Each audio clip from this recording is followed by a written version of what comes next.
अस्सलाम वालेकुम बच्चों, उम्मीद है आप लोग सब खैरियत से होंगे। हमारा जो लास्ट लेक्चर था it was about the replication of DNA. और रेप्लिकेशन ऑफ डीएनए का मतलब ये है कि कोई भी चीज़ एग्जैक्टली सेम जो है मतलब एक काइंड ऑफ फोटोकॉपी जो है वो बिल्कुल उसी की तरह की एक और चीज़ पैदा हो जाए, उसको कहते हैं रेप्लिकेशन। ठीक है, तो आज का जो टॉपिक है वो है हमारा central dogma of molecular biology. Central dogma of molecular biology states that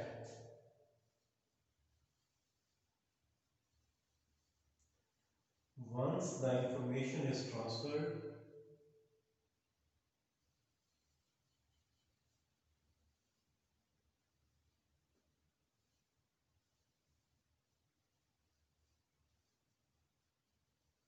once the information is passed, it cannot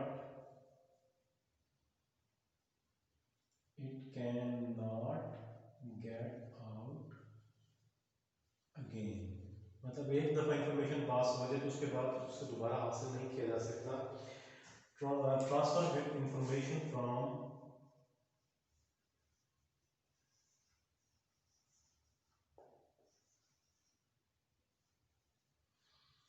nucleic acid to nucleic acid or nucleic acid to protein is possible,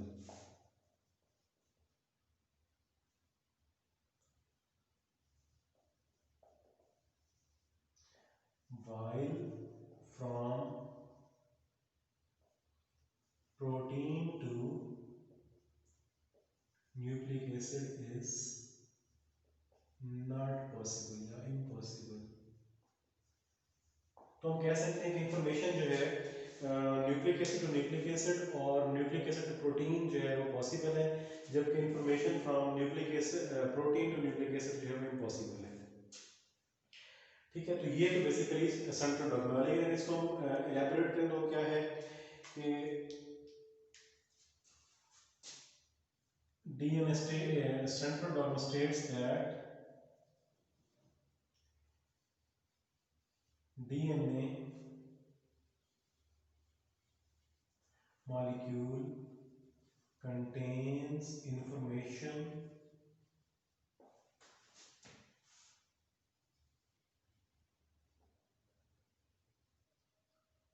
for the synthesis of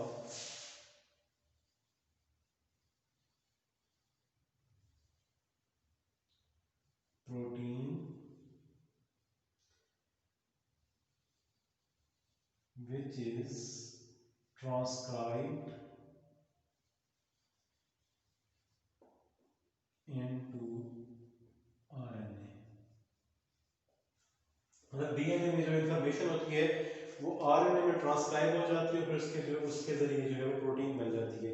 क्योंकि जो basic information जो होती है protein formation के लिए वो DNA के अंदर होती है। ठीक है, तो हम इसको ये भी कह सकते हैं कि जो डीएनए होता है डबल स्ट्रैंड होता है डीएनए, इससे जो इंफॉर्मेशन है वो आरएनए की शक्ल में जाती है। ठीक है, इसको 5 3 प्राइम 5 प्राइम 3 प्राइम 5 प्राइम। ठीक है, और ये जो होता है 5 प्राइम टू 3 प्राइम, इस प्रोसेस को कहते हैं ट्रांसक्रिप्शन।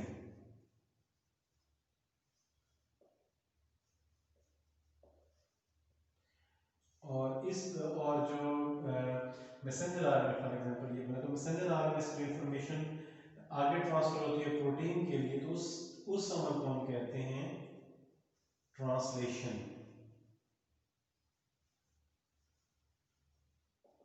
ट्रांसलेशन इसलिए कहते हैं कि इसके ऊपर जो कोड्स होते हैं, कोड्स को रीड करके जो है वो इंफॉर्मेशन ट्रांसफर होती है, तो इसलिए हम इस अमल को ट्रांसलेशन कहते हैं। अब डीएनए और आरएनए के अंदर, क्योंकि आपको पता है कि जो न्यूक्लिक एसिड होता है वो पॉलीमर ऑफ न्यूक्लियोटाइड होता है, तो इसलिए जो हम कह सकते हैं कि जो है इसके अंदर इंफॉर्मेशन होती है in the form of sequence of nucleotides होती है। और प्रोटीन के अंदर प्रोटीन जो होता है वो अमाइनो एसिड से मिलकर बना होता है। डिफरेंट अमाइनो एसिड जो है वो पेप्टाइड बॉन्ड के जरिए आपस में अटैच होते हैं। तो इसमें हम कह सकते हैं कि इंफॉर्मेशन जो है वो सीक्वेंस ऑफ अमाइनो एसिड की शक्ल में होती है।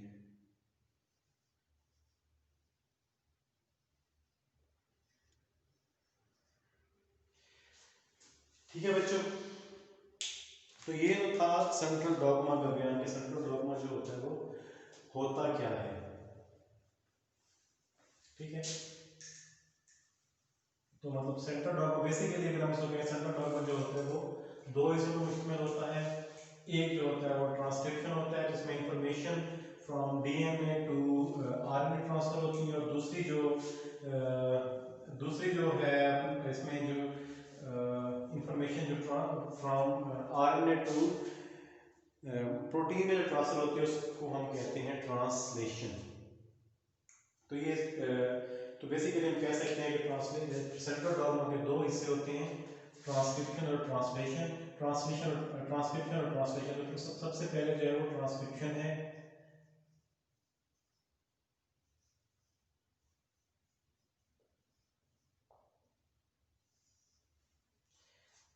ठीक है, तो ट्रांसक्रिप्शन जैसे वो मैंने पहले इलेबोरेट कर दिया है, लेकिन उसकी डेफिनेशन जो है वो डिफाइन किया जाता है।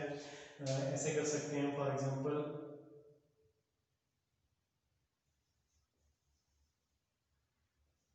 when a particular segment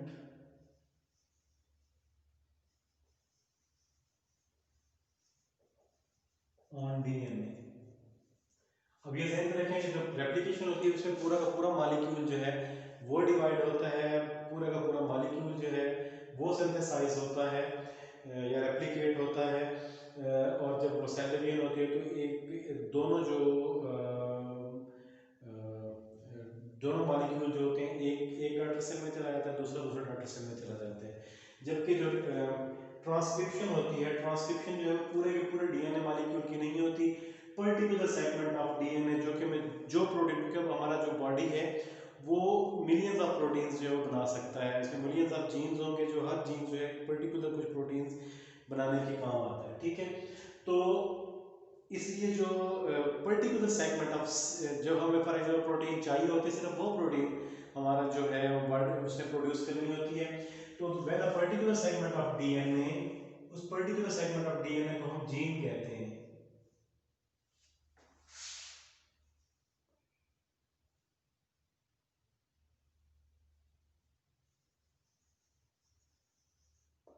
is copied in the form of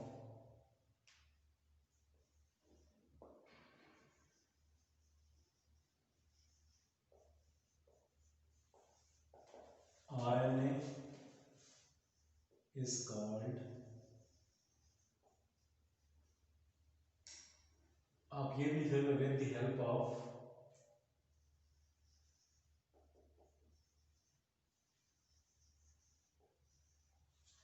RNA polymerase।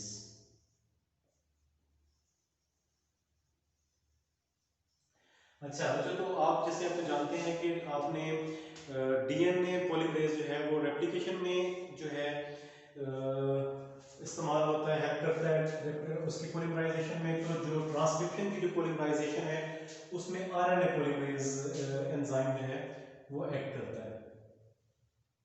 ठीक है, तो जैसे रेप्लिकेशन के तीन फेजेस होती हैं, इस तरह ट्रांसक्रिप्शन के भी तीन फेजेस होती हैं। सबसे पहले जो फेज है इसकी इनिशिएशन फेज,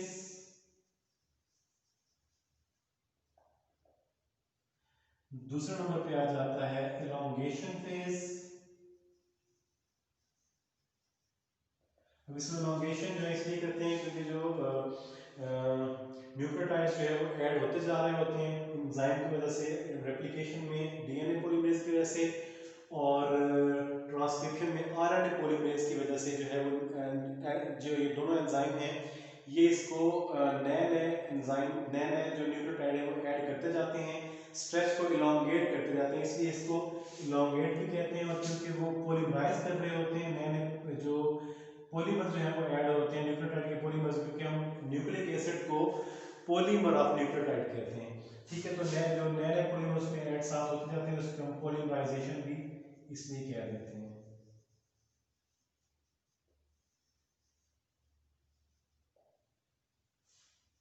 और फिर तीसरा स्टेप जो है वो है टर्मिनेशन, जहां पे जो ट्रांसक्रिप्शन है वो टर्मिनेट हो जाए। ठीक है, तो सबसे पहले हम डिस्कस करेंगे इनिशिएशन।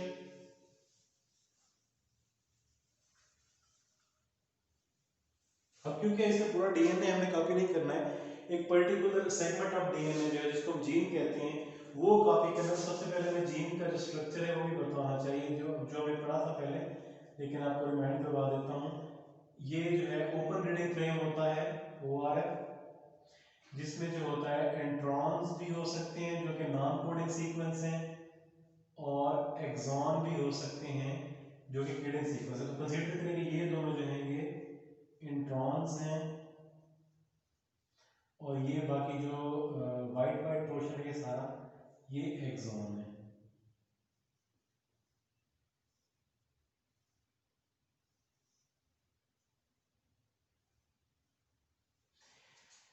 ठीक है बच्चों, तो इनके जो साइड पे जो होता है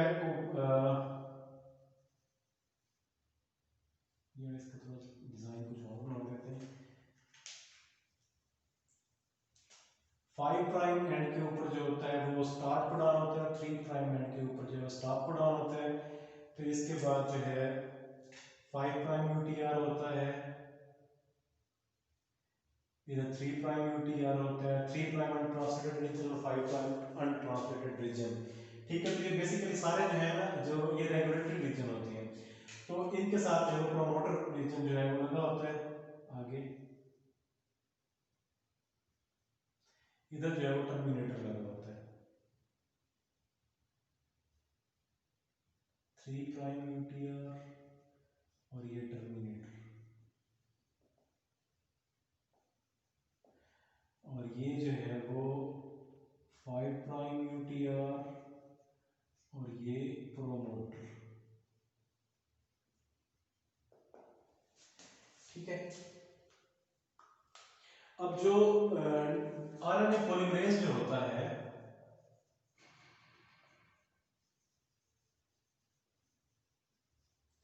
जो कि बेसिकली पॉलीमरेज को सपोर्ट करता है, पॉलीमरेज को कैटलाइज करता है, मतलब उसमें आपको जैसे मैंने बताया था कि न्यूक्लियस के अंदर जो डीएमआर जो है सिंगल आरएनए के फॉर्मेशन का अमल जो न्यूक्लियस के अंदर होता है, न्यूक्लियस के अंदर जो जितने बिल्डिंग ब्लॉक्स होते हैं, जितनी भी न्यूक्लियोटाइड्स होते हैं, एडेनिन, गुआनिन, साइटोसिन, थायमिन, या फिर अगर आरएनए है तो यूरासिल, ठीक है, वो सारे न्यूक्लियस के अंदर मौजूद होते हैं ATCGU की शक्ल में। ठीक है, ये न्यूक्लियोटाइड न्यूक्लियस के अंदर मौजूद होते हैं, और जो चाहिए होता है आरएनए जो आरएनए पॉलीमरेज जो होता है वो यहाँ से रीड करता है और उसको साथ में अटैच कर देता है।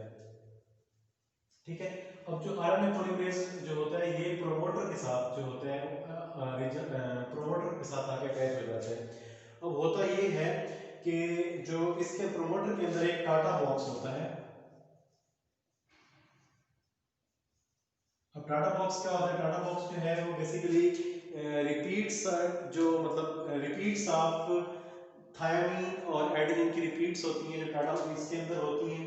ठीक है, तो जो ये जो होता है टाटा बॉक्स होता है वो रिकग्निशन साइट होता है प्री इनिशिएटिंग कॉम्प्लेक्स के लिए। रिकग्निशन,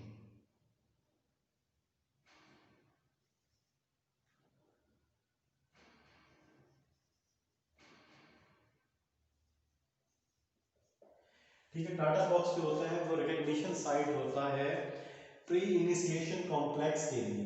अब pre initiation complex recognition site for pre initiation complex. ठीक है, अब जो अब इसी प्रोमोटर रीजन के अंदर समवेयर जो है वो टाटा बॉक्स होता है। टाटा बॉक्स क्या है कि repeats of thymine adenine adenine thymine thymine adenine. ठीक है, जैसे उसमें भी हमने पढ़ा था रेप्लिकेशन में भी कि शुरू में जो है जहाँ पे वो रिकग्नाइज करता है as a origin of replication, वहाँ पे TA बहुत ज़्यादा होता है। उसके क्यों इसलिए ज़्यादा होता है क्योंकि वहाँ पे जो है वो A और D के दरमियान जो है वो बॉन्ड जो होता है वो डबल बॉन्ड होता है, और C और G के दरमियान जो होता है वो ट्रिपल हाइड्रोजन बॉन्ड होता है। यहाँ से जो है वो बॉन्ड ब्रेक करना इजी हो जाता है। तो प्री इनिशिएशन कॉम्प्लेक्स क्या है? प्री इनिशिएशन कॉम्प्लेक्स जो होता है वो 100 प्रोटीन्स होती हैं, उनका एक कॉम्प्लेक्स होता है जो कि फंक्शन करता है, जो कि जैसे हेलिकेज होता है वो रेप्लिकेशन में हाइड्रोजन बॉन्डिंग को ब्रेक करता है, लेकिन इसमें जो है वो प्री इनिशिएशन कॉम्प्लेक्स जो है वो यहाँ पे आके अटैच हो जाता है प्रोमोटरिज्म में और इसके साथ पॉलीमरेज के साथ अटैच हो जाता है। तो जिसके बाद जो है वो जो प्री इनिशिएशन कॉम्प्लेक्स जो है उसको डीनेचर कर देता है डीएनए को। ठीक है, तो एक दफा उसको हम बना के देख लेते हैं डीएनए का structure.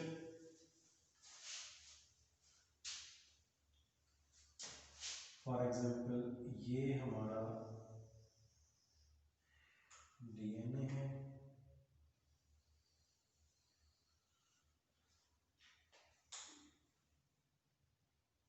Three prime, five prime, five prime और ये थ्री प्राइम, 3 to 5 और ये 5 to 3। ठीक है, अच्छा अब जो पॉलीमरेज फॉर एग्जांपल मिसाल के तौर पे हमने देखना है कि हमारा जो जीन है पर्टिकुलर कौन सा जीन जो है वो ट्रांसक्राइब कर रहा है और हमारा जीन जो है किस रीजन में। मिसाल के तौर पे हम ये देखते हैं कि हमारा जो जीन है वो यहाँ से लेके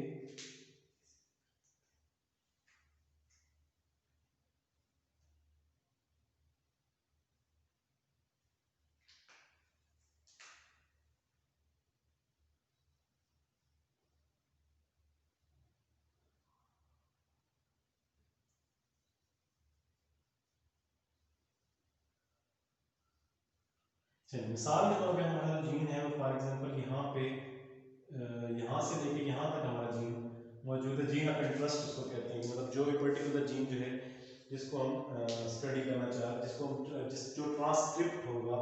ठीक है, तो अब होता क्या है कि इस पे यहाँ पे इसका प्रमोटर रीजन होगा शुरू में। ठीक है, अब प्रमोटर रीजन पे जो है वो पॉलीमरेज जो है वो आके अटैच हो जाएगा और फिर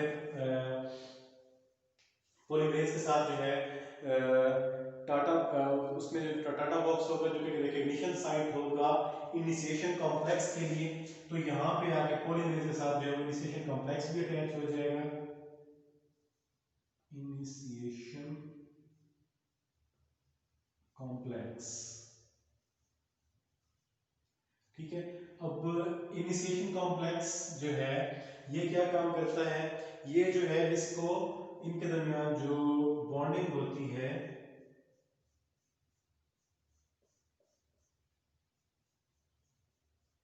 वो इसको रिमूव कर देगा।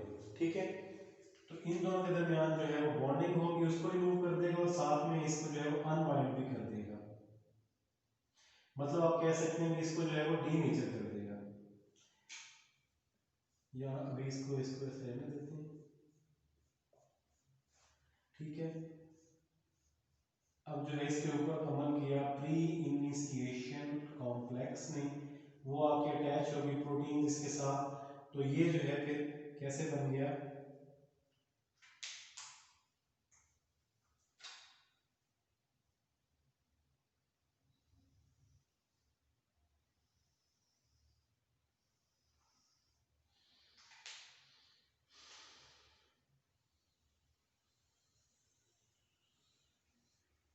ठीक है।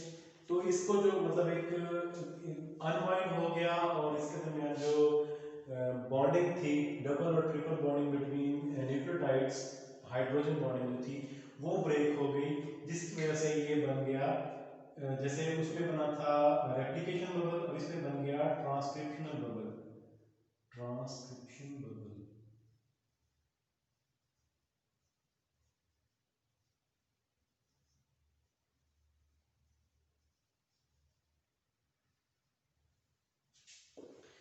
ठीक है बच्चों। अच्छा अब जो है फॉर एग्जांपल इसके ऊपर जो था न्यूक्लियोटाइड जो थे, हमारा जो सीक्वेंस है वो स्टार्ट हो रहा है ए टी, प्रोमोटर रीजन वगैरह तो हम छोड़ देते हैं, स्टार्ट को डाउन से स्टार्ट करते हैं, हमारा स्टार्ट को डाउन ही बेसिकली वहाँ से हमारा वो स्टार्ट होता है ए टी जी। मैंने कुछ बताया था कि जो ए टी जी होता है वो स्टार्ट को डाउन होता है, कोई भी जीन जो है उसका जो जहाँ से जो ट्रांसक्रिप्शन स्टार्ट होती है या फिर ट्रांसलेशन स्टार्ट होती है उसको हम कहते हैं जो पहला जो सीक्वेंस होता है वो ATG होता है, क्योंकि ये 3 की फॉर्म में होता है हमेशा। ठीक है, तो ATG फिर उसके बाद जो आगे पर जो मर्जी है उसको लगाते जाएं।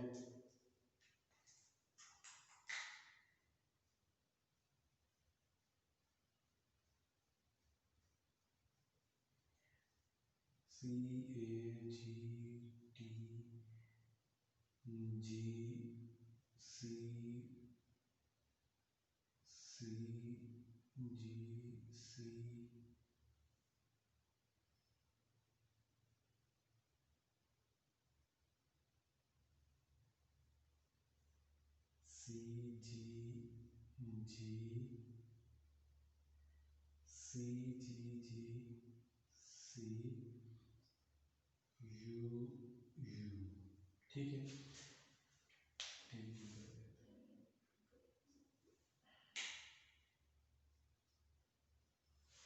तो इसका जो दूसरा स्ट्रैंड होगा, मतलब उसको बनाने की जरूरत तो नहीं है, लेकिन चलो फिर भी हम लिख देते हैं। तो इसके जो सीक्वेंस आएगा वो आएगा T A C G T C A C G G C G C C G A और ये A।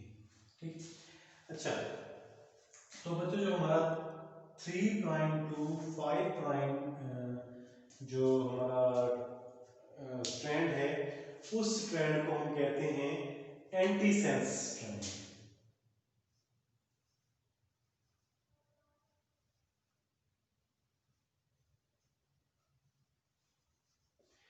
जो कि रेप्लिकेशन में जो कॉन्टिन्यूअस स्ट्रैंड होता है, ठीक है, या जो एक्टिव स्ट्रैंड होता है उसको हम कहते हैं एंटीसेंस स्ट्रैंड।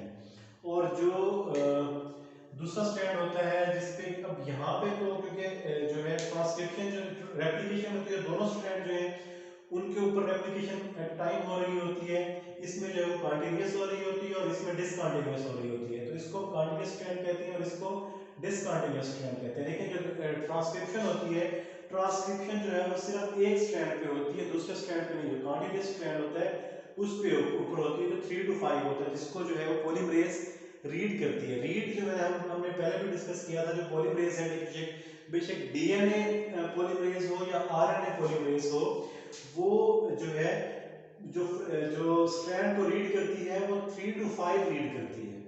ठीक है, जो पॉलीमराइजेशन होती है, एडिशन ऑफ जो पॉलीमर्स है, वो 5 to 3 होती है। ठीक है, इस चीज को हमेशा कंफ्यूज ना करें और हमेशा ध्यान में रखें कि जो टेम्पलेट को जो रीड करती है वो 3 to 5 करती है पॉलीमरेज, और इसीलिए इसके ऊपर जो है वो डिसकंटीन्यूअस ओकाजाकी फ्रेगमेंट्स बनते हैं।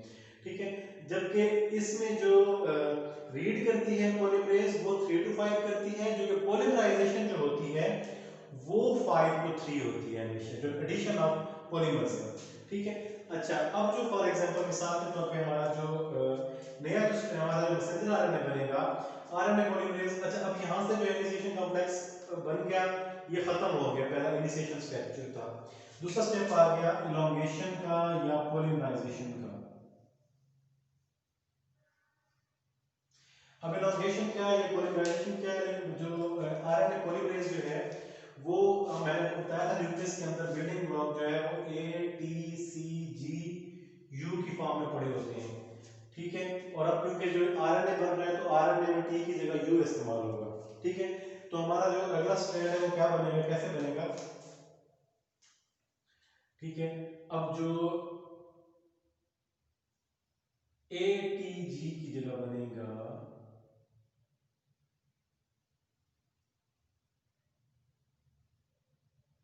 You A C ji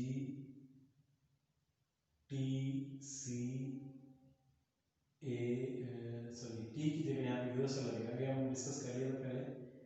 uracil A C जी जी सी जी सी सी जी और यू यू। ठीक है बच्चों, तो ये जो है एडिशन ऑफ जो जो न्यूक्लियोटाइड्स होते हैं उसको हम कहते हैं कि ये पॉलीमराइजेशन का स्टेप। इस नीचे वाले बेस स्ट्रैंड को बेशक खत्म कर देते हैं, लिखने की जरूरत नहीं है हमें, ठीक है। इसको सिंपली स्ट्रैंड बना देते हैं ताकि ये लगे कि यहाँ पे स्ट्रैंड था, ठीक है। तो ये जो हमारा बन गया है मैसेंजर आरएनए, उसका ये सीक्वेंस जो है वो बन गया। इस तरह जो है वो एडिशन जो होता है वो 5 प्राइम, इधर इधर जो है वो 3 प्राइम होगा। ये उसने यहाँ से लेके यहाँ तक जो है वो मैसेंजर आरएनए बना दिया है। पॉलीमर्स जो है वो ऐड होते गए उसके साथ साथ, ठीक है। तो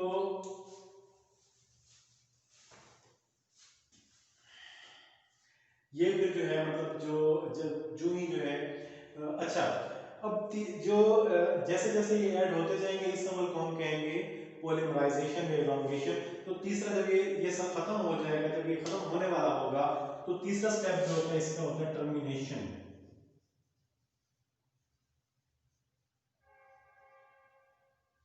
टर्मिनेशन जो फाइनल स्टेप है वो बताता है कि अब जो है इसके खत्म होने जो ट्रांसक्रिप्शन जो है वो खत्म होने वाली है। तो वो कैसे सेंस होती है कि जब एक इसमें जो है वो जो जो मैसेंजर आरएनए होता है वो हेयर पिन लाइक स्ट्रक्चर बना देता है। जैसे यहाँ पे हमने देखा है कि ये कौन सा स्ट्रक्चर है, सी जी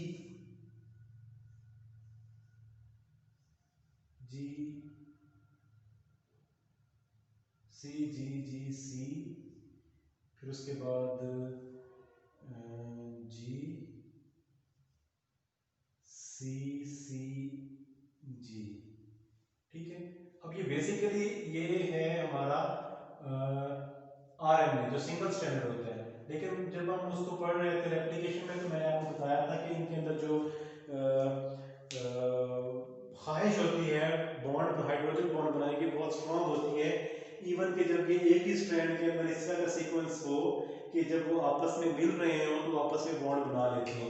ये जरूरी नहीं है कि ये बॉन्ड सी और जी के दरमियान ही बनेगा, ये ए और टी के दरमियान ही बन सकता है जब स्ट्रक्चर उसका इस तरह का हो कि आपस में बॉन्ड बन सकते हो। फॉर एग्जांपल ए और डी हो, ठीक है। लेकिन यहाँ पे जो स्ट्रक्चर जब जब टर्मिनेशन वाला स्ट्रक्चर है वो जब बनता है तो वो हेयर पिन लाइक, देखिए ये स्ट्रक्चर जो हेयर पिन की तरह है ना, इस तरह जैसे वो सर में लगाने वाली सुई होती है ना, उसकी तरह का स्ट्रक्चर बन जाता है, ठीक है। तो इसको इस स्ट्रक्चर को कहते हैं hair pin like structure.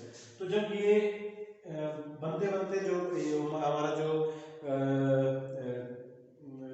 Messenger RNA है वो जब इस शेप में आ जाता है, जब हेयर पिन लाइक स्ट्रक्चर आ जाए और उसके बाद फिर एक थोड़ा छोटा सा स्ट्रेच आ जाए यूरासेल का, मजीद जो है उसमें थोड़े से जो है यूरासेल ऐड हो जाए, तो इसका मतलब ये होता है कि अब ये ट्रांसक्रिप्शन जो है वो खत्म होने वाला, ट्रांसक्रिप्शन जो है वो टर्मिनेट हो जाता है। तो फिर वो जो यहाँ से फिर वो जो मैसेंजर आरएनए होता है वो न्यूक्लियोपोर के जरिए जो है वो बाहर उसमें साइटोप्लाज्म में आ जाता है। और जो यहाँ पे जो इसका पुराना जो दोनों स्ट्रैंड्स जो होते हैं वो अगेन आपस में इसकी, क्योंकि ये दोनों स्ट्रैंड आपको पता है ना कॉम्प्लीमेंट्री होते हैं एक दूसरे के, तो ये जब इसके अंदर से ये मैसेंजर आरएनए जो वहाँ से निकल जाता है और फिर जो है ये वाले जो दोनों स्ट्रैंड है आपस में दोबारा हाइड्रोजन बॉन्डिंग के जरिए मिल जाते हैं, ठीक है। और ये अपना मतलब कि दोबारा अपना वो मॉलिक्यूल वैसा का वैसे ही रहता है। पर्टिकुलर जो सेगमेंट ऑफ डीएनए जो होता है, पर्टिकुलर सेगमेंट ऑफ आरएनए जो होता है वो सेपरेट हो जाता है, जो कि कॉम्प्लीमेंट्री होता है उस जीन डीएनए जीन का, ठीक है। तो जिसको जो है फिर हम ट्रांसलेशन करते हैं और उससे जो है वो प्रोटीन बनती है। अच्छा, अब ये जो है वो टर्मिनेशन हो गई है। इसके अलावा अगर जो जीन हमारा जो मैसेंजर आरएनए पैदा होता है वो प्री मेच्योर मैसेंजर आरएनए होता है, ठीक है। इसको दोबारा हम ऊपर इसको करके देखते हैं।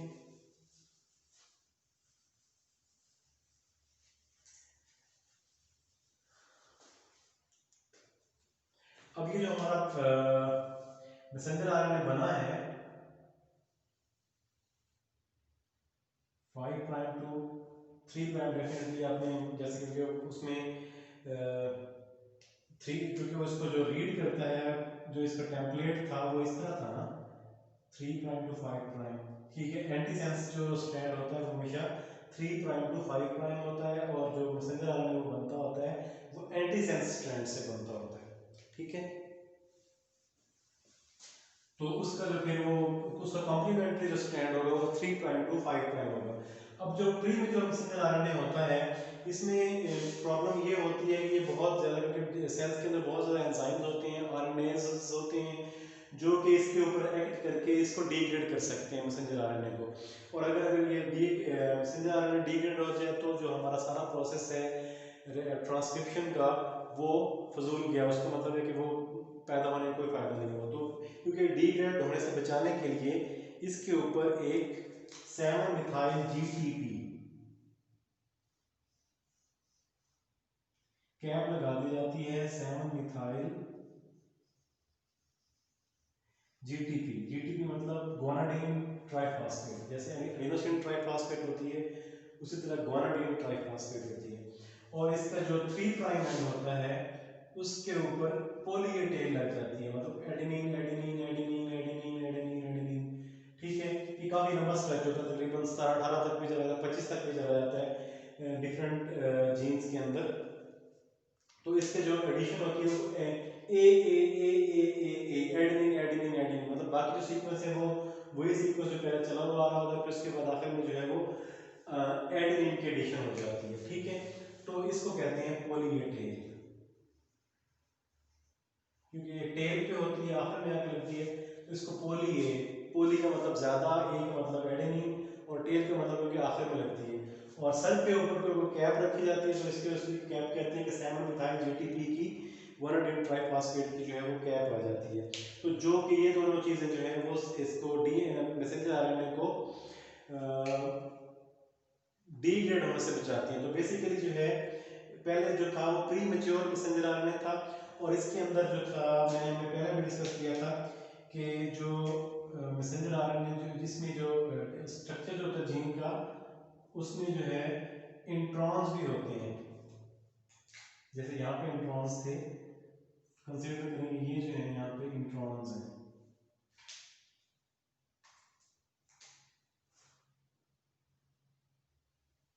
ठीक है।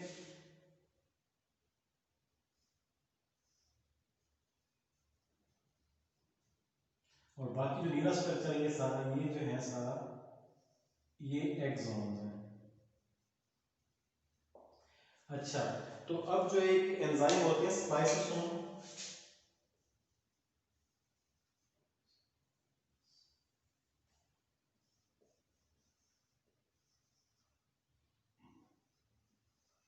स्प्लाइसोसोम जो होते हैं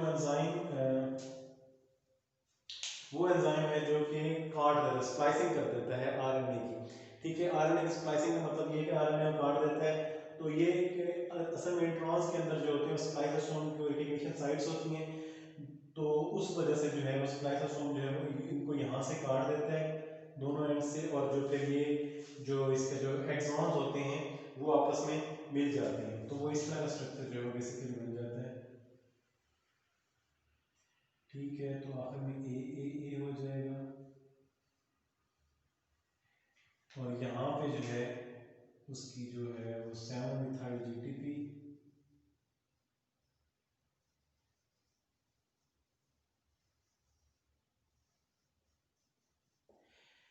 ठीक है बच्चों। तो अब ये हमारे पास जो मैसेंजर आरएनए बना है ये मैच्योर मैसेंजर आरएनए है, इसको जो है फर्दर हम ट्रांसलेशन के लिए इस्तेमाल कर सकते हैं। तो ट्रांसलेशन का जो लेक्चर जो है वो मैं आपको कल जो है वो डिस्क्राइब करूँगा, लेकिन जो है एक और चीज़ जो है अपने ज़हन में रखेंगे कि जो अब ये जो आरएनए है ये प्री मैच्योर मैसेंजर आरएनए से ज़्यादा जो है सर्वाइवल की ज़्यादा होती है, इसको मतलब इतना ज़्यादा खतरा नहीं होता है, ठीक है। तो ये जो था it was all about the transcription, and in next lecture we will study the translation, which is formation of synthesis of protein from RNA.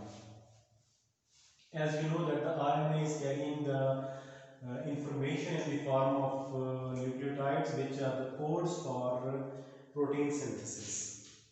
ठीक है, तो ये बच्चों जो है सारा मतलब जो है सेंट्रल डॉग्मा है। जैसे हम पहले भी डिस्कस कर चुके हैं कि इसके दो हिस्से होते हैं, ट्रांसक्रिप्शन और ट्रांसलेशन। ट्रांसक्रिप्शन मैंने आपको बता दिया है, तो इंशाल्लाह जो ट्रांसलेशन है वो हम नेक्स्ट लेक्चर में इंशाल्लाह जो इसको स्टडी करेंगे।